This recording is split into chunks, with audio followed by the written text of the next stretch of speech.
Hello everyone, मैं मिथुन सिंह स्वागत करता हूं आप सभी का। आशा करता हूं आप सभी बहुत अच्छे होंगे। बात करेंगे सिद्धू कान्हू मुर्मू यूजी सेमेस्टर 1 के प्रीवियस ईयर क्वेश्चन पेपर की। पेपर आपका होगा अंडरस्टैंडिंग इंडिया का। बीएससी 1 इसका कोड है और ये साइंस और कॉमर्स वाले के लिए 2022 में पेपर बना था।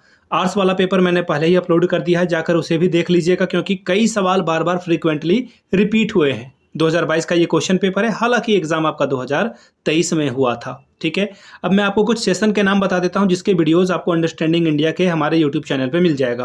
पहला है 22-26 का सेशन, इसका पेपर आपको सब कुछ मिल जाएगा। इसके अलावा 23-27 का पेपर है, ये भी जो है तीनों ग्रुप का पेपर आपको मिल जाएगा। 24-28 में भी ABC 3 ग्रुप है, ये तीनों पेपर आपको मिल जाएगा। तो 3 और 3 6 और यहाँ पर आपको 2, यानी कि टोटल 8 पेपर जो है एग्जाम हुए हैं। सारे 8 पेपर अब जो है आपको चैनल पे मिल जाएगा। आगे बढ़े उससे पहले मैं आपको बता दूं, पिछले 5 साल के जितने भी क्वेश्चन पेपर हैं सिद्धू कान्हू मुर्मू यूनिवर्सिटी के, वो आपको मेजर हो, माइनर हो, SSC हो, VSC हो या फिर MDC हो, सारे पेपर आपको अवेलेबल करा दिए जाएंगे सिर्फ और सिर्फ 69 रुपीज़ में, ताकि आप एग्जाम बेहतर ढंग से दे पाएं। दूसरी बात, 199 रुपये में आपको सजेशन प्रोवाइड कर दिया जाएगा। सजेशन क्या होता है सर? सजेशन यानी कि वेरी वेरी इंपॉर्टेंट क्वेश्चन, ऐसे सवाल जो बार बार एग्जाम में आते हैं वो आपको प्रोवाइड कर दिए जाएंगे।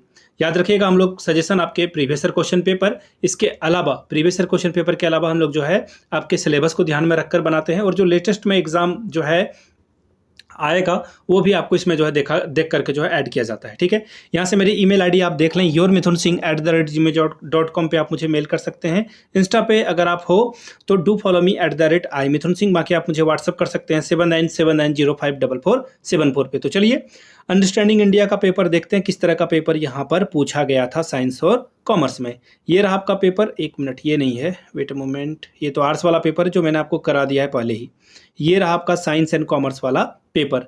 यहाँ से आप देख पाएंगे ये रहा आपका पेपर, ये 2022 का क्वेश्चन पेपर है।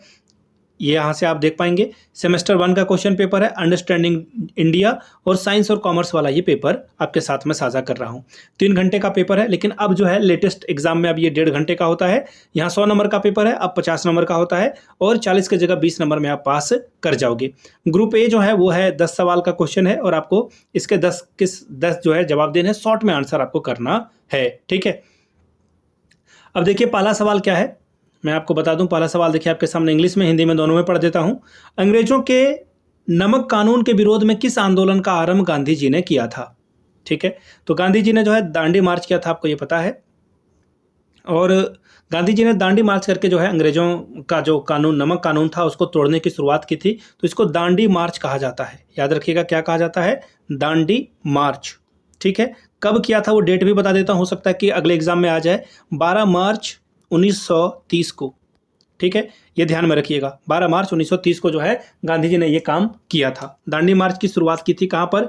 ये पैदल चलकर ये गांधी जी ने नमक बनाया था।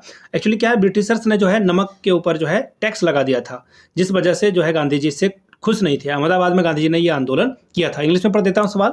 The protest against the salt law of the British India led to the beginning of the which movement by Mahatma Gandhi.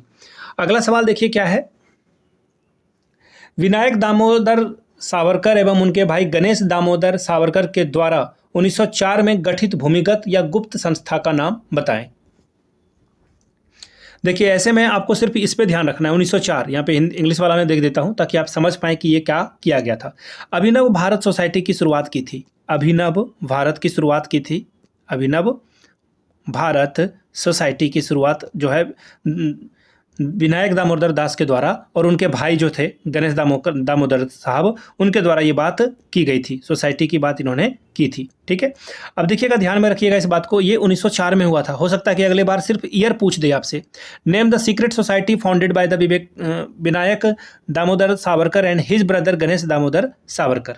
ठीक है, और पहले जो है इस संस्था का नाम क्या था, ये भी सवाल पूछा जा सकता है। तो इसका नाम मित्र मेला था। इसका नाम क्या था? मित्र मेला इसका नाम पहले रखा गया था, बाद में से जो है नाम इसका बदल करके जो है इसका नाम जो है भूमिगत या फिर गुप्त संस्था का नाम आपको बताना था, तो वो क्या था? ये अभिनव भारत सोसाइटी कर दिया गया। अगला सवाल, what was the name of the women's regiment in Indian National Army founded by Subhash Chandra Bose. Subhash Chandra Bose के द्वारा जो गठित आज़ाद हिंद फौज थी, उसमें महिला विंग या फिर रेजिमेंट का नाम क्या था? तो देखिए इसका नाम रानी, मैं आपको लिख देता हूँ, इंग्लिश में लिख देता हूँ, हिंदी वाले जो है नोट कर लीजिएगा, रानी ऑफ झांसी, लक्ष्मीबाई की ही बात हो रही है, रानी ऑफ झांसी रेजिमेंट इसका नाम रखा गया था। ठीक है, इसको ध्यान में रखिएगा आप लोग। ये काम किया गया था सुभाष चंद्र बोस के द्वारा। अब अगला सवाल है, देखिए क्या, when was the Hindustan socialist republic association a revolutionary organise formed. सीधा सीधा जो है आपसे ईयर पूछ दिया गया है कि क्रांतिकारी संगठन Hindustan socialist republic association HSRA की स्थापना कब की गई थी। 1928 में इसकी स्थापना की गई थी। कब की गई थी? 1928 में फिरोज शाह कोटला में जो है, ये आपको न्यू दिल्ली में ग्राउंड मिलेगा, ये जो है यहाँ पे की गई थी। ठीक है, और इसमें जो है चंद्रशेखर आज़ाद भी थे, भगत सिंह भी थे, सुखदेव थापर भी यहाँ पर आपको मिलेंगे। ठीक है, अब अगला सवाल देखिए, question number E, who was India's finance minister during the economic reforms of 1991। Bharat में 1991 के आर्थिक सुधारों के समय वित्त मंत्री कौन थे? ये सवाल पता नहीं, इन्होंने 50 बार पूछ रखा है। अभी तक 8 पेपर मैंने देखा है, उसमें से 3 जगह या 4 जगह ये पेपर आ चुका है। या तो फाइनेंस मिनिस्टर का नाम ये पूछ दे रहे हैं, या फिर प्रधानमंत्री का नाम पूछ दे रहे हैं, पीएम ऑफ इंडिया कौन थे उस समय। तो मैं आपको फिर से बता दूं, PV नरसिम्हा राव की सरकार थी उस समय। ठीक है, PV नरसिम्हा राव उस समय क्या थे? भारत के PM थे।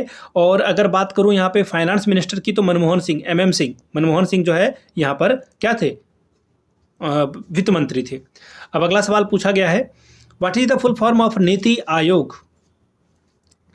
नीति आयोग का पूरा नाम क्या है? तो देखिए N4 जो है वो नेशनल है, याद रखिएगा। N4 क्या है? नेशनल। आगे मैं दूसरा नाम लिख दे रहा हूं, नेशनल इंस्टीट्यूशन, एक second, institution of for transforming India, for transforming, यहां पे लिख दे रहा हूं। ठीक है, ट्रांसफॉर्मिंग इंडिया। ठीक है, फुल फॉर्म आप इंग्लिश में लिखोगे तो पूरा नंबर आपको मिल जाएगा।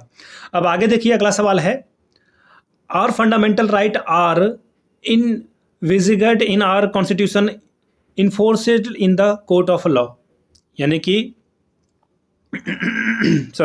भारत के संविधान में वर्णित मौलिक अधिकार क्या न्याय संगत है? भारत के संविधान में वर्णित मौलिक अधिकार क्या न्याय संगत है? तो देखिए, कुछ भी हो जाए, आपके मौलिक अधिकार को तोड़ा नहीं जा सकता है, तो इसका आंसर यस है। यस, जी हाँ, वर्णित मौलिक अधिकार जो है जस्टेबल है। ठीक है, अगर इस तरह का वायलेंस होता है, यानी कि इसका उल्लंघन होता है, तो नागरिक सीधे सुप्रीम कोर्ट में जा सकता है। अगला सवाल देखिए क्या है, what is the full form of ABC। ये भी सवाल 2-3 दफा पूछा जा चुका है। ABC यानी कि एकेडमिक बैंक ऑफ, ये जो है सवाल ये आपसे एग्जाम में भी पूछा जाएगा, तो याद रखिएगा, एकेडमिक बैंक ऑफ क्रेडिट इसका पूरा नाम है। आप लोग शायद सुन लिए होंगे तो लिख लीजिएगा। ठीक है, अगला सवाल, when was the national emergency declared in India for the first time. Bharat में पहली बार राष्ट्रीय आपदा कब लगाया गया था?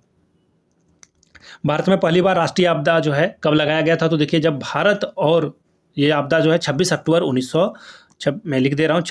1962 को भारत और इंडिया के बीच जो है, भारत और चाइना के बीच में जो जब लड़ाई हुई थी, उस समय आपातकाल लगाया गया था, और 10 जनवरी 1968 को ये ख़त्म किया गया।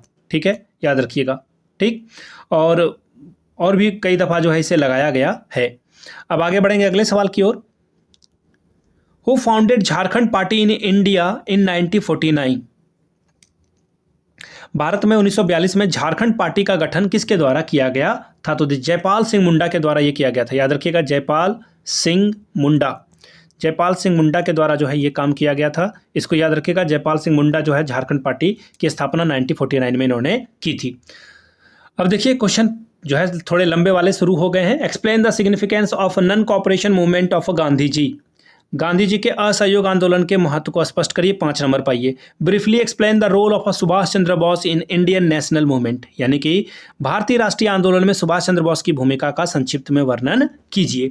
बात करेंगे ग्रुप बी की। 4 सवाल यहाँ से पूछे जाएंगे, और 4 में से किन्हीं सवाल, 4 सवाल का आंसर आपको करना है। 20-20 नंबर का सवाल होगा। 20 को 4 से मल्टीप्लाई करिए तो 80 नंबर आप यहाँ से ला सकते थे, लेकिन अब ये जो है बदला गया है फॉर्मेट। सवाल है, define liberalisation, explain the measures taken in India in the liberalise economy since 1991। उदारीकरण को स्पष्ट करिए, परिभाषित करिए, और भारत में 1991 से अर्थव्यवस्था के उदारीकरण के लिए किए गए उपायों की व्याख्या कीजिए। कौन कौन उपाय किया गया है, इसको आपको लिखना है।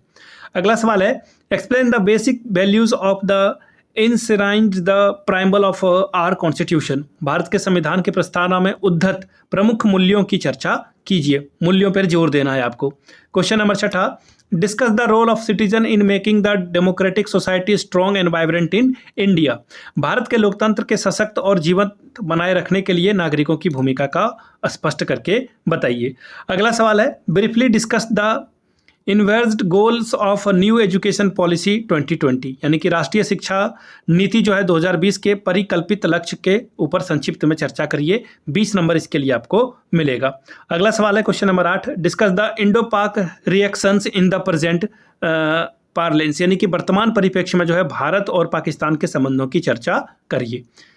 अगला सवाल है, discuss the main problem of being faced by the tribal populates of Jharkhand, Jharkhand के आदिवासी समाज के समक्ष जो है उपस्थित मुख्य समस्याओं का के बारे में आपको लिखना है, चर्चा करना है कि झारखंड के आदिवासी के साथ क्या क्या प्रॉब्लम आती है या आ रही है। ठीक है, तो ये था आपका पेपर 2022 का। मैं आपको फिर से दोहरा दूं, पिछले 5 साल के जितने भी क्वेश्चन पेपर हैं आपको 69 रुपीज़ में अवेलेबल करा दिए जाएंगे। 199 रुपये में सजेशन मिलेगा, जिसमें PYQ आपको फ्री ऑफ कॉस्ट अवेलेबल करा दिया जाएगा।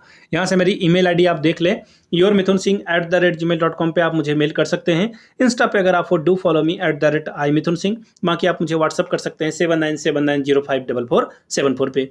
वीडियो को यहाँ तक देखने के लिए आप सभी का बहुत बहुत शुक्रिया। Have a good day.